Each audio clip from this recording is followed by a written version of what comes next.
녹화를 시작하겠습니다. 자, 이제 진화심리학의 눈으로 정확히 말해서는 일단 1번이 진화심리학에 가깝진 않은데 논어의 사회동포주의 이 소제목은 정확히 말해서 현대 과학의 시선으로 바라본 논어라고 보시면 되겠습니다. 논어에 등장한 사회동포주의 부제목으로 나의 동심원을 넓혀 나가기 라는 제목을 소제목으로 쓴 논어에 관련된 제 좀 아주 개인적인 주석인데 조금 너무 확장해서 해석한 감이 좀 없지 않아 있지만 이렇게 봐도 현대 사회를 살아가는 우리들에게 꽤 괜찮은 통찰이 될 수 있을 것 같아서 왜 현대 과학의 눈으로 논어를 바라보는 게 왜 중요할까? 라고 누가 묻는다면 저는 이렇게 답을 하고 싶어요. 그러니까 이게 왜 중요하냐? 현대 과학의 시선으로 고전을 바라보는 것이 왜 중요할까? 어, 여러 가지 이유가 있을 수 있겠지만, 일단 첫 번째로, 지금 막 한자 이런 것도 잘 익숙하지 않은 세대이기도 하고, 옛날 말들, 옛날 사람들의 생각, 개념들이 우리에겐 좀 익숙하지가 않잖아요. 하지만 그렇다고 해서 그거를 마냥 버리는 게 그렇게 좋은 방법은 아니겠죠. 목욕물 버리다가 아기까지 버리는 사태까지 갈 수도 있으니까. 그래서 그 사람들이 가졌던 통찰은 얻어야 되는데, 그거는 우리들한테, 현대사회를 살아가는 우리들한테 그렇게 익숙하지 않단 말이에요. 그래서, 다소 생소하게 느껴질 수 있는 그런 논어를, 현대에 두루 쓰이는 그런 과학적인 개념, 심리학의 개념들, 그런 직관적인 개념들을 통해서 비교적 우리 현대인들에게 더 다가오는, 더 와닿는 개념들을 통해서 고대의, 특히 고전의 사상들을 이해하고 그 개념들을 이해하고 노력하는 태도가 중요하다고 할 것 같아요. 중요하다 할 수 있을 것 같아요. 그래서 논어가 어떻게 우리에게 와닿을 수 있느냐. 그 E.H. 카라는 역사학자가 이런 얘기를 했잖아요. 역사란 현재와 과거의 끊임없는 대화다.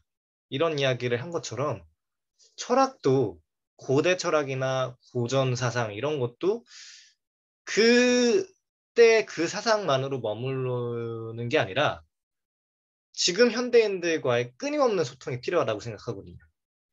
끊임없는 고전과 현대인들의 끊임없는 대화다. 그게 정말 고전을 읽는 읽는 주요한 우리들의 목적이 될 수 있겠고, 우리들만의 훌륭한 통찰이 될 수 있지 않을까 싶어요. 우리가 얻을 수 있는, 고전을 통해서 얻을 수 있는. 아, 그래서 논어가 어떻게 우리에게 와닿을 수 있는지, 그리고 이렇게 논어를 진화심리학의 눈으로 혹은 현대 과학의 시선으로 바라봄으로써 논어가 역으로 현대 과학의 특히 진화심리학 우리가 지금 주로 다룰 진화심리학에 대해서 역으로 주요한 통찰이라거나 가설을 제시해 줄 수도 있겠죠. 그러니까 우리가 생각지도 못했던 그런 통찰.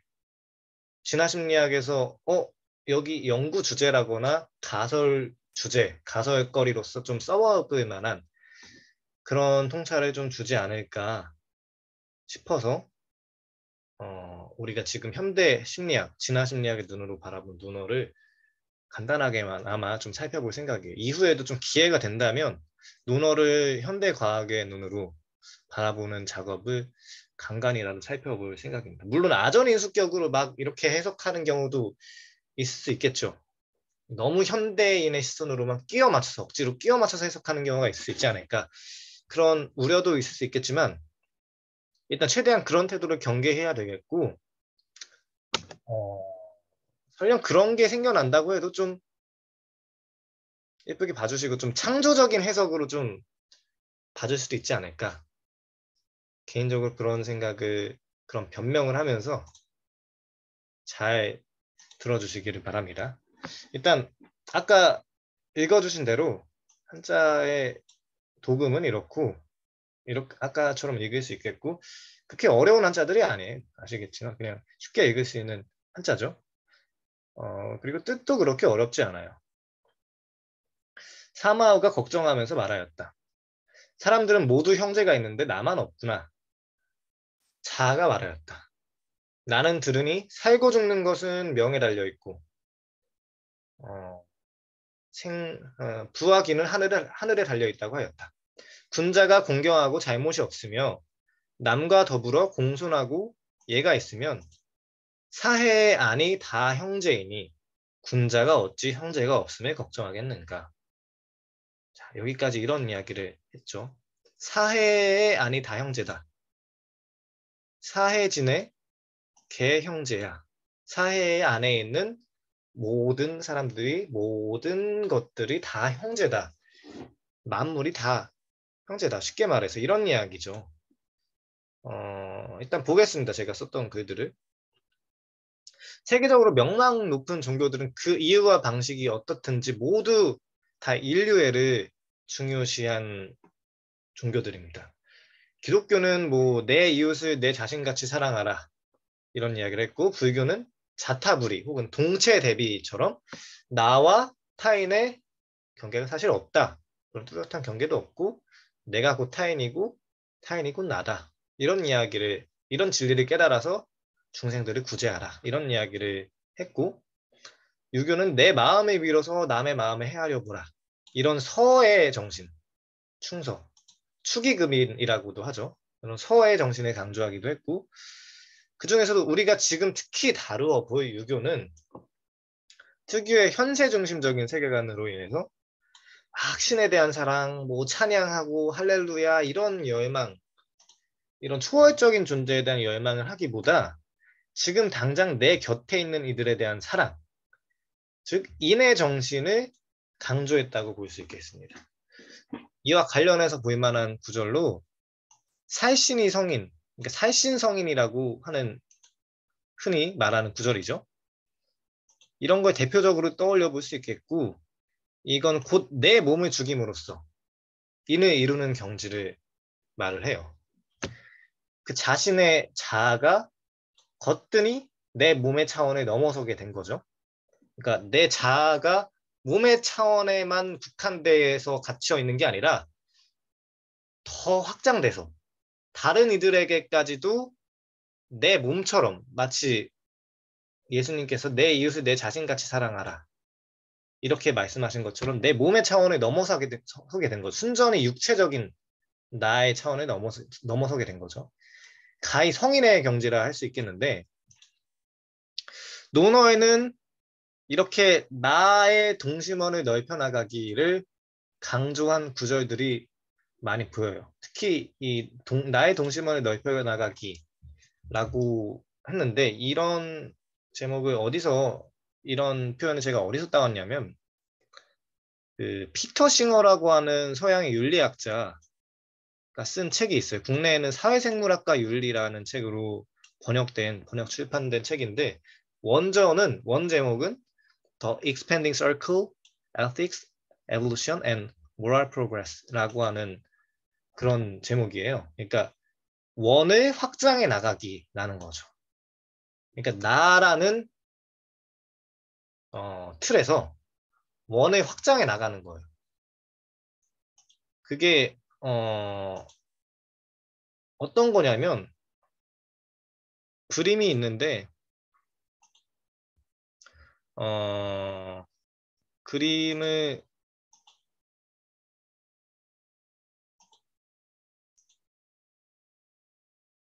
지금 좀 이따가 보여줘야겠다.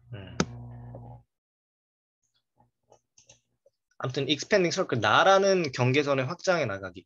나에서 타인으로, 타인에서 집단으로, 집단에서 보편적인 인류애까지 확장해 나갈 수 있지 않을까. 그런 가설을 그런 희망이라거나 혹은 바람을 이야기를 하는 거죠. 그것이야말로 윤리가 해나가야 할 우리의 윤리학이 해나가야 할 보편적인 그런 자세이지 않을까 그런 이야기를 하는데 사진을 보여주자면 그 The Expanding Circle이라고 이름 붙여진 피터 싱어의 저서 표지예요.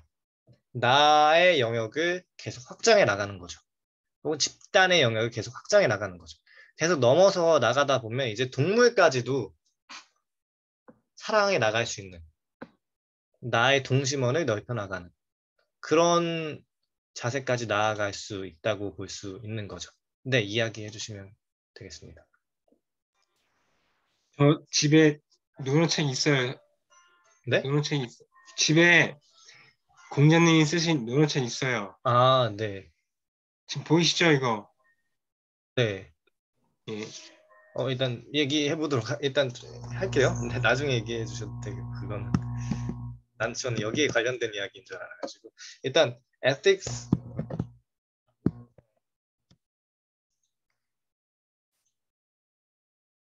일단 그래서 이런 나의 동심원을 넓혀 나가기를 강조하는 게 어떤 명망 높은 종교들에 대해서도 다 있는데 논어에도 이런 구절들이 있다는 거죠. 전 특히 다른 종교들보다도 유학 사상에서 이런 나의 동심원을 넓혀 나가기가 잘 나와 있지 않는가 싶은 느낌이 많이 들어요. 그러니까 수신 제가 치국이라는 것도 비슷한 느낌이죠. 수신 내 몸 닦고 집안 정리 잘 집안 잘 다스리고 그래야 그 다음에 나라를 잘 다스릴 수 있는 그것들이 서로 얽혀져 있고 그런 관계로 되어 있다. 일단 나를 잘 다스릴 수 있어야 집안도 잘 다스리고 집안이 화목하고 가와만사성 뭐 이런 느낌인 거죠. 조금 약간 확장적으로 해석하면 그렇게 해석할 수 있는 거고 이런 구절이 또 사마오에게 위로를 건넨 자아의 조언 아까 위에서 인용한 구절에도 그대로 이런 느낌이 나와 있는 거죠. 비록 살신이 성인의 경지만큼 내 몸을 죽여서라도 인을 이루겠다 뭐 그런 결연한 이야기까지는 아니더라도 온 세상 사람들 다 나와 관계가 있는 형제다 이런 이야기인 거예요. 이것만 하더라도 좀 훌륭한 인류애적인 생각 아니겠냐. 훌륭한 인류애로 나아갈 수 있는 발판이 아니겠냐 이런 생각이 들거든요. 이른바 사회동포주의라고 번역되는 서양의 코스모폴리타니즘 사상. 그러니까 세계시민주의라고 그런 르네상스에 크게 발행된 그런 사상과 상통하는 생각이죠. 아마 그 사회동포주의라고 번역된 그 이유 중 하나가 여기에 논어에 혹은 다른 동양 고전에 이런 구절이 사해진에 뭐 이런 구절이 있어서 사회동포주의라고 번역된 게 아닌가 싶더라고요. 그래서 자고로 궁자라고 한다면 자신의 몸을 넘어선 다른 이들에게도 공감을 함으로써 사랑을 베풀고 받을 수 있어야 한다는 건데 오로지 인한자라야 사람을 좋아할 수 있으며 사람을 미워할 수 있다라고 말한 공자의 말하고 상통한다고 볼 수 있겠죠. 그렇지만 이런 마음가짐이 생각만큼 쉽지는 않겠죠. 그러니까 단순히 온 세상 사람들 다 형제처럼 바라보자. 그럼 얼마나 행복하겠니. 서로 사랑합시다. 이런 말만 한다고 해서 이런 선언만 한다고 해서 이렇게 단언한다고 해서 사고의 전환이 쉽게 이루어질 수는 없겠죠. 이게 말처럼 쉬우면 얼마나 좋겠어요. 세계 사람들이 서로 다 사랑하고 예수님이 말씀하신 것처럼 서로 너희들은 서로 사랑하라. 이런 구절을 다 실천할 수 있으면 얼마나 다 좋겠어요. 근데 이게 안 되니까 지금 우리가 이 모양 이 꼴로 사는 건데 그래서 이걸 이해하는 것도 쉽지 않고 실천하는 것도 쉽지 않기 때문에 그때 이 생각을 어떻게 우리는 이러한 생각을 어느 정도 현대적인 관점에서 뒷받침할 수 있는 이해가 저는 필요하다고 생각을 해요. 그래야 이 주장에 대해서 온전히 좀 이해를 할 수 있고 조금 더 현대인들의 관점에서 더 와닿게 이해를 할 수 있기 때문에 이런 글을 썼고 이런 해석을 했고 이는 한국의 오로지 인한자라야 사람을 좋아할 수 있으면 사람을 미워할 수 있다라고 공자가 유인자 능호인 능오인 이런 구절이 있죠. 여기에서 그 도울 김용옥이 쓴 책에서 뭐라고 주석했냐면 이는 감정이 메말라 버린 이지적 도덕성이 아니다. 끊임없이 좋아하고 또 끊임없이 미워할 줄 아는 풍부한 감정의 세계 속에서 상황적으로 역동적으로 형성되어가는 심리적 감수성이다. 이런 이야기를 했어요. 그러니까 정말 온전히 마치 내가 아프고 내가 기쁜 것처럼 남을 좋아할 수 있어야 진짜 인한 사람이고 한마디로 공감을 잘하는 사람이 심리적인 감수성이 있는 사람이 우리가 저번에 아주 옛날에 감정은 어떻게 만들어지는가를 다뤘을 때 그 개념으로 따지면 감정 입자도가 높은 사람이야말로 인한 사람이다. 이렇게 이야기할 수 있는 거겠죠. 예. 그런데 이 생각을 어떻게 현대적인 관점에서 이해할 수 있을까? 일단 보면 온생명이라는 개념을 이야기하고 싶은데 한국의 물리학자 장혜익 선생님은 삶과 온생명이라는 책을 낸 적이 있어요. 그래서 자족적인 생명의 단위로서 진정한 생명이 뭐냐? 온생명이라고 이야기를 하셨거든요. 온생명이 그래서 뭐냐면 말이 좀 어려운데 기본적인 자유에너지의 근원과 일단 그대로 정의하신 바를 읽어볼게요. 기본적인 자유에너지의 근원과 이를 활용하여 물리적 여건을 확보한 가운데 이의 흐름을 활용하여 최소한의 복제가 이루어지는 하나의 유기적 체계다. 이런 이야기를 하셨어요. 이렇게 정의를 하셨어요. 자연과학에 대해서 생소한 이들은 이런 정의가 좀 낯설게 느껴질 수도 있겠죠. 하지만 뜻이 생각보다 좀 본래 전달하고자 의도를 생각한다면 의외로 좀 간단할 수도 있어요. 온 생명과 대비된다고 볼 수 있는 이 낮 생명은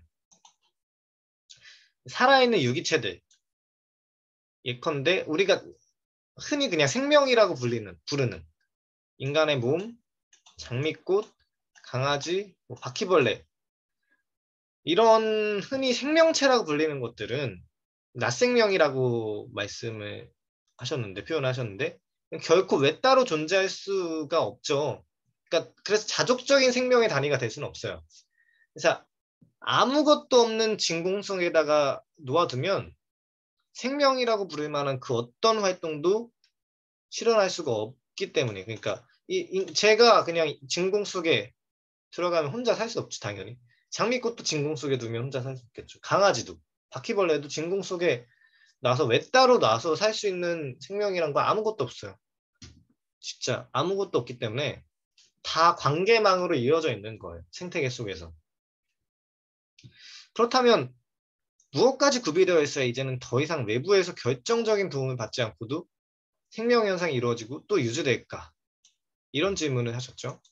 그러니까 그 단위 하나만으로 생명 활동을 유지시킬 수 있는 그 자족적인 단위가 무엇일까?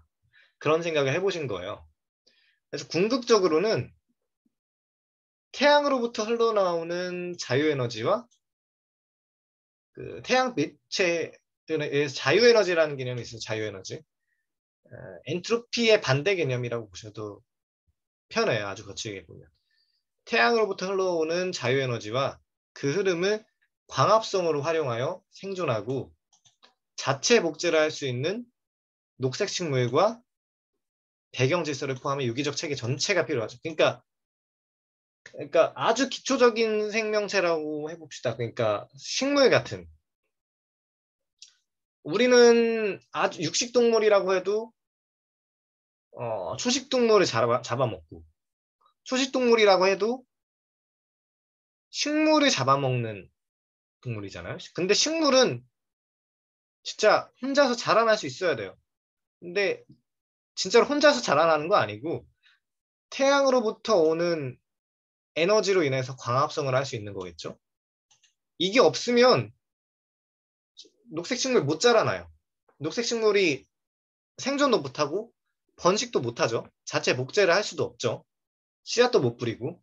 그런 의미에서 태양이 없으면 우리는 자족적인 생명의 단위로 존재할 수 없는 거예요. 그래서 태양과 그로 인한 녹색 식물의 생장 및 번식, 그리고 그 외에 뭐 산소, 뭐 이산화탄소 등 뭐 여러 뭐 토양이라거나 그 배경적인 질서를 포함한 유기적인 체계 전체가 필요하다는 거예요. 결국에는 혼자 살 수 있으려면 있는 그 자족적인 단위를 하나만 말하자고 한다면 적어도 태양 지구의 광활한 생태계 자체, 이거 하나가 생명이라고 볼 수 있는 거죠. 진정한 의미의 생명이라고 볼 수 있는 거죠. 그리고 이것을 온 생명이라고 이름 붙인다라고 말씀을 하세요. 이해가 잘 되시죠? 안 되시면 물어보시면 돼요. 잘 듣고 있습니다, 임성님. 네. 네. 진정한 생명의 단위, 자족적인 의미의 이 내에서 우린 진공에 던져두면 생존을 못 하잖아요. 근데 태양하고 지구까지 이어지는 그 광활한 그 묶음을 아주 그냥 사고 실험적으로 그냥 묶음을 그냥 어디다가 진공에다가 우주 진공 어디에다가 던져 놓든지 거기는 그냥 생명체들이 일어나서 살 수 있을 거란 말이죠. 우리는 강아지는 바퀴벌레는 장미꽃은 진공 어디다가 놓든지 외따로 살 수 없지만 외따로 살 수 있는 가장 최소의 단위가 뭘까? 생각해 봤을 때 태양, 지구 그 묶음을 우주 진공 어디에다 던져놔도 외따로 살 수 있다. 그게 뭐 외따로냐라고 뭐 질문할 수 있겠지만 그렇게 큰 게 외따로라 일단 묶음으로만 본다면 가장 자족적인 의미의 그 단위로만 본다면 그거야말로 사실은 진정한 의미의 생명이 아닐까. 자족적인 의미의 진정한 의미의 생명이다. 그래서 온 생명이라고 따로 이름을 붙이신 거죠. 원래 사실은 이것을 온자 따로 떼서 그냥 생명이라고 불러도 장애 선생님 관점에서는 무방하겠지만 이 낮생명과 흔히 낮생명을 그동안 생명이라고 언어적으로 불리던 습관이 있기 때문에 낮생명과 헷갈릴까봐 온생명이라고 이름을 붙이신 거죠. 이와 관련해서는 상과 온생명이라는 책을 참고하시면 좋을 것 같고 혹은 장애에게 자연철학강이라는 책을 참고하시면 좋을 것 같습니다. 그래서 온생명이라고 이름을 붙이신 건데 결국에는 외따로 존재할 수 있는 게 아무것도 없다는 거예요. 그냥 쉽게 말해서 아주 지금 뭐 거창한 이야기를 했지만 사람 혼자 존재할 수 없죠. 장미꽃 혼자 존재할 수 없고 박테리아도 혼자서 존재할 수 없고 다 어디서 먹이를 구하고 어디서 에너지를 구하고 그 에너지를 구해서 자족적으로 이렇게 생명을 발현할 수 있는 건 녹색 식물이고 그 녹색 식물이 있어야만 탄소가 계속 순환해야만 자유에너지가 이렇게 계속 순환해야만 생명을 유지하고 복제할 수 있다. 왜 따로 살 수 있는 건 아무것도 없다. 그게 온생명 개념인데 어떻게 보면 동아시아 사유 방식의 기본적인 분위기와 상통하는 면이 많아요.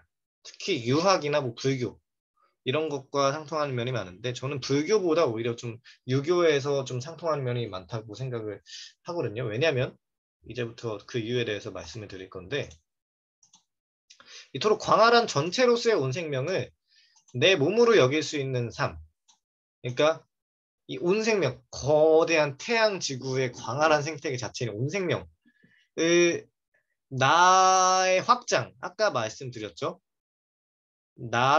나의 동심원을 넓혀 나가기를 한 것처럼 그리고 내 이웃을 내 자신같이 사랑하라. 내 몸같이 살신이 성인 내 몸을 죽임으로써 인을 이루는 경지. 그러니까 내 자아가 타인까지 확대된 거죠. 근데 그 타인까지 확대된 거에 넘어서 내 자아가 지구 생태계 더 나아가서 태양 지구의 광활한 생태계 자체까지 내 몸이 내 몸처럼 여기는 내 자아가 확대된 거라고 에고가 확대된 거라고 보시면 되겠습니다. 근데 이런 삶을 적어도 그러니까 이런 삶을 군자의 삶을 거뜬히 넘어선 적어도 군자의 삶이라고 할 수 있을 뿐더러 성인의 반열에 오른 삶이라고 할 수 있겠죠. 그러니까 온 생명을 객체가 아니라 주체로 느끼면서 살아갈 수 있는 그런 삶인 거예요. 그러니까 이 거대한 생태계가 곧 나다. 나와 다를 바 없는 존재다. 그렇게 느낄 수 있을까? 그게 쉽지는 않죠.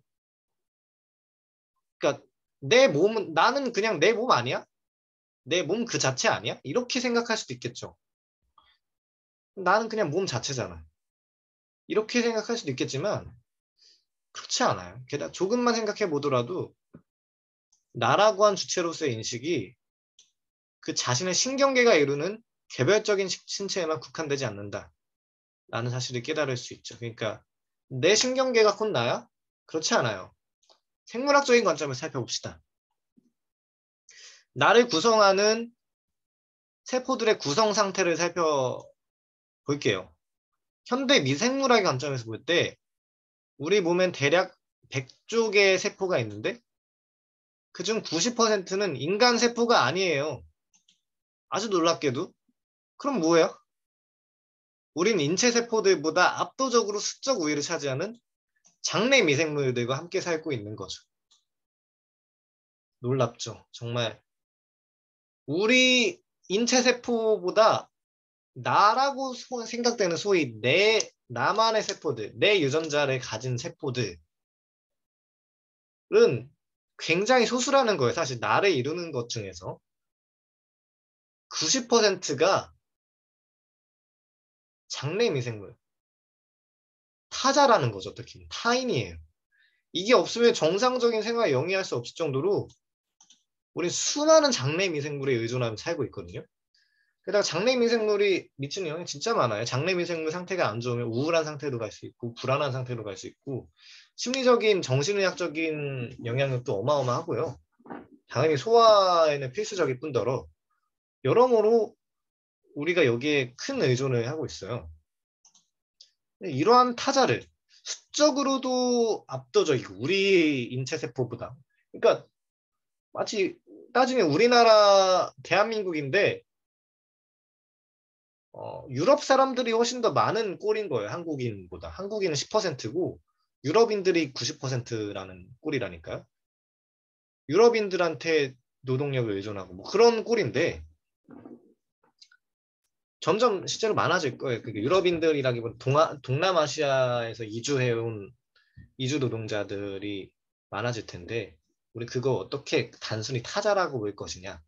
단순히 거기에 대해서 노동력을 꽤 많이 의존하게 될 텐데 단순한 타자라고 볼 것이냐. 나가 아닌 우리가 아닌 저 외집단이라고만 볼 것이냐 라고 볼 수 있느냐 여기에 대해서도 좀 생각해 봐야 되겠죠. 예, 이거하고 좀 유사한 문제라고 좀 볼 수 있겠는데 그래서 이러한 타자를 시간이 지날수록 이주 노동자 진짜 숫자가 많아지고 10% 이상이 될 수도 있어요. 진짜 우리 인구에. 그래서 이런 타자를 과연 나가 아니라고 쉽게 배제할 수 있을까? 만약 그러지 못하겠다면 단순히 어떤 걸 내 신경계를 통해 직접 느끼지 못한다고 해서 그걸 나라고 한 주체로 포함시키지 못하리라는 생각은 사리에 맞지 않은 거죠. 단순히 내가 신경계를 직접 느끼지 못하는 존재다라고 해서 장내 미생물 내 신경계로 직접 느끼지 못하죠. 사실 내 머리카락도 신경계로 느끼지 못하고 내 손톱도 신경계로 느끼지 못하고 그리고 장에 있는 일단 입으로 들어가면 그 안에서 장에서 소화하는 내장 기관들은 거긴 신경계가 없기 때문에 못 느껴요. 우리가 흔히 배가 아프다 이런 건 사실 가스가 차서 뭐 다른 기관에 눌러서 다른 신경계가 있는 기관에 눌러서 이렇게 고통을 느끼게 되는 거고 사실 내장 기관에는 신경계가 없기 때문에 우리가 뭐 고통 뭐 그런 감각을 못 느껴요. 그래서 근데 그렇다고 해서 그게 내가 아닌 건 나를 이루지 않는 게 아니잖아. 내 신경계를 통해서 직접 느끼지 못한다고 해서 그러면 나라고 포함시키지 못하리라는 생각은 어떻게 보면 일관적이지 않은 생각인 거죠. 비슷한 이유로 그러면 만약 이걸 받아들인다면 비슷한 이유로 우리가 교환하며 통합한 정보의 내용이 체외에까지 뻗어나가고 협동하고 보존해야 할 대상이 보다 넓은 영역으로 확대될 경우 우린 흔히 이를 확대된 주체로 느끼게 될 수 있다. 그러니까 말이 어려운데 그러니까 신경계가 정보를 우리한테 전달해주고 이러지만 마치 그냥 저 사람이 나한테 정보를 전달해주고 하는 것이 넓은 의미의 신경계라고 볼 수도 있지 않을까? 넓은 의미의 정보 전달 시스템, 신경계가 정보를 전달해 주듯이 호르몬이 정보를 전달해 주듯이 저 사람이 나한테 전달해 주는 말이나 물리적인 신체적 접촉이라거나 하는 것들 그런 것들도 역시 그 정보의 내용, 우리 신경계가 받아들이는 정보의 내용이 확대된 경우가 아닐까? 그래서 우리 흔히 이를 확대된 주체라고 느낄 수 있지 않을까?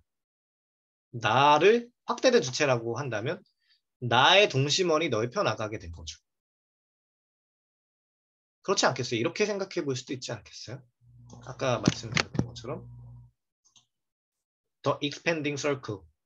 나의 영역을, 내 주체의 영역을 확대해 나가기. 내 장내 미생물에 대해서도 당연히 타자가 아니라 나라고 느끼듯이 나라고 느낀다면 일관적으로 생각했을 때 굳이 내 몸만을 나, 주체라고 한정시킬 필요는 없지 않는가에 대한 제언인 거죠. 일종의.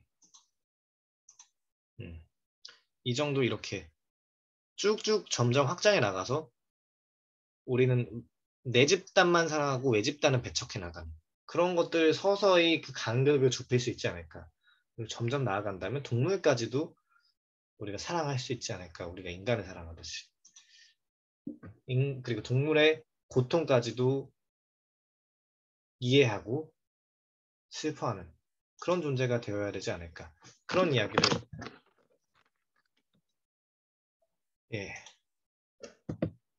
그래서 보면은 이러한 생각은 선은 도덕적 상상력의 유가적 형태이며 입장 바꿔 생각하기 서의 정신이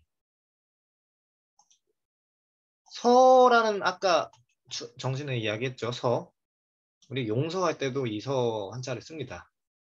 축의급인이라고도 이렇게 늘려서 말하는 그 서, 내 마음을 미루어서 남의 마음을 헤아려 보는 그 서의 정신, 이 정신하고 부합하는 거 아니겠느냐 이런 이야기를 하는 거예요.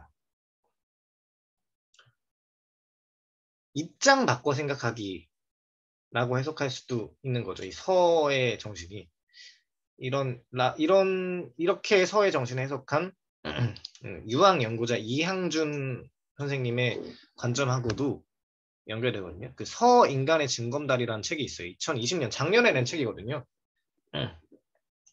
참고하시면 진짜 좋을 책이에요. 서의 정신을 최대한 인지심리학적인 관점에서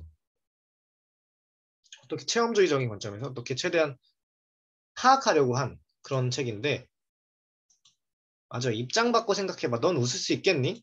라는 김건모의 가사랑 참 잘 어울리는 생각이죠. 나의 영역을 점차 확대해 나가는 거예요. 그런 점에서 온 생명을 주체로 여길 수 있는 삶, 그게 아예 이상하고 터무니없는 생각도 아니다. 과학적으로 봤을 때도 그렇게 터무니없는 현대과학의 시선으로 봤을 때 그렇게까지 이상한 생각도 아니다라는 이야기를 하는 거고 물론 그게 상당히 힘든 일이고 쉽지 않은 일이겠지만 그 가능성을 어느 정도 좀 이야기해 본 건 아니에요. 논리적으로도 내 몸을 내 이웃을 내 자신같이 사랑하라. 살신이 성인이다. 이런 말이 내 몸을 넘어서 저 사람 내 몸과 같이 사랑하라는 말이 그렇게 인지적인 관점에서도 그렇게 이상한 말이 아니다. 라는 말을 좀 해보고 싶었어요. 그 외에도 공감이란 무엇인가, 충분히 남을 공감하려면 어떻게 해야 될 것인가, 우리는 왜 어떻게 공감이 진화시켰는가, 어떠한 진화적인 기제로 남을 이해하고 타자를 배려하고 공감할 수 있는 능력이 생기게 되었는가에 대해서는, 그리고 우리는 그만큼 울트라 소셜이라는 이름으로 장대익이라는 학자가 울트라 소셜이라는 별명으로 인류에게 별명을 붙인 것처럼 어떻게 사회적인 인간으로 변모하게 되었는가, 거기에 대해서는 나중에 기회가 된다면 살펴보도록 하겠습니다. 일단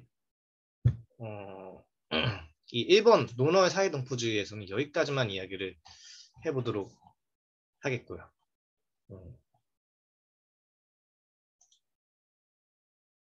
일단 이번 기록은 여기까지 중지해 보도록 하고